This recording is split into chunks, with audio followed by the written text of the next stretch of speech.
Everybody. Welcome to week 3. You don't need to know my woes, but this is like the third or fourth time in trying to put together a video and get it posted, and so I apologize. My whole thought was to have a quick video to give you a heads up about this disciple project plan that you're going to be submitting this week and carrying on through the rest of the course. And so, if you could just prepare your brain to try to understand that.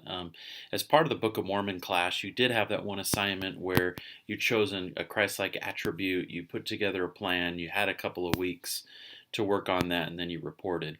In your mind, you just need to see this project as that idea expanded. And so over this whole course, these 14 weeks that we're going to be together, all centered on Christ and the plan of salvation and His role as Savior and Redeemer. And so your hope is that, at the end of the course, you say, well, I have more than just knowledge about the Savior, but I've taken steps to become like Him.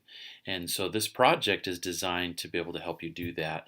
And so I'm just going to quickly look at the document and just going to walk through what you should anticipate this week, 4 weeks from now, and at the end of the course. And so there's a nice document that walks you through. This document right here, you're going to download it and save it to your computer, and you're going to name it what you want to name it.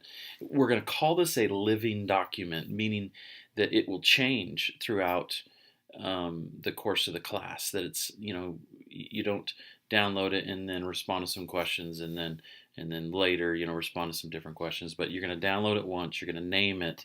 You're going to, follow the instructions.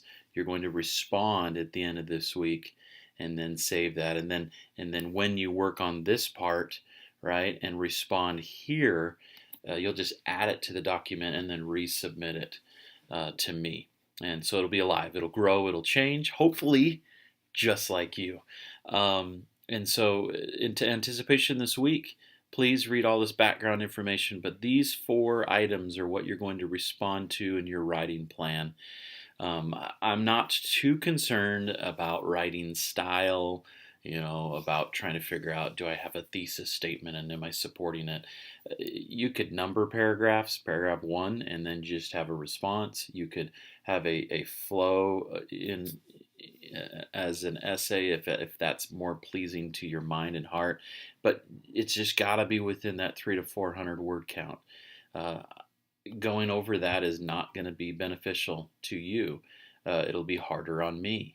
It's harder to sort through 55 individuals that write long things. And so to have a word count, we force you to really process in your brain what you want to say and be able to say it in a nice, clear, concise manner.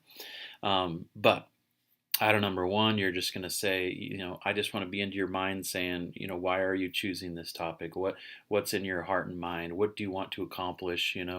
What's a doctrine or principle from the scriptures that you say, this is impressive to me? And so then you're going to set that goal. You hopefully remember what SMART goals are like, the idea that we don't need 5 to 10 things. Even if you just had 1 or 2 solid things that said, this is what I'm going to do this week to, better implement and become this thing about Christ. So for me, fewer goals that are more clear and concise and measurable and doable are better than saying 1, 2, 3, 4, 5, 6. But again, it's up to you however you want to try to grow. You're going to identify any challenges, right? You're going to say, looking ahead, thinking of me trying to accomplish these things, here's what might be difficult. And then at the end, you're just going to say, and here's how I'm going to, throughout the time period of this class, process, report to myself, and analyze whether or not I'm becoming. So those 4 things, you're going to respond right there. You're going to save this document. You're going to submit it to me, and then I'll give you my feedback. So hopefully it's a wonderful thing. Other than that, you get to study the plan of salvation this week. You get to look at the creation, the fall, and the atonement. I challenge you, invite you, look for the Savior in every single one of those aspects and see what you can learn about Him.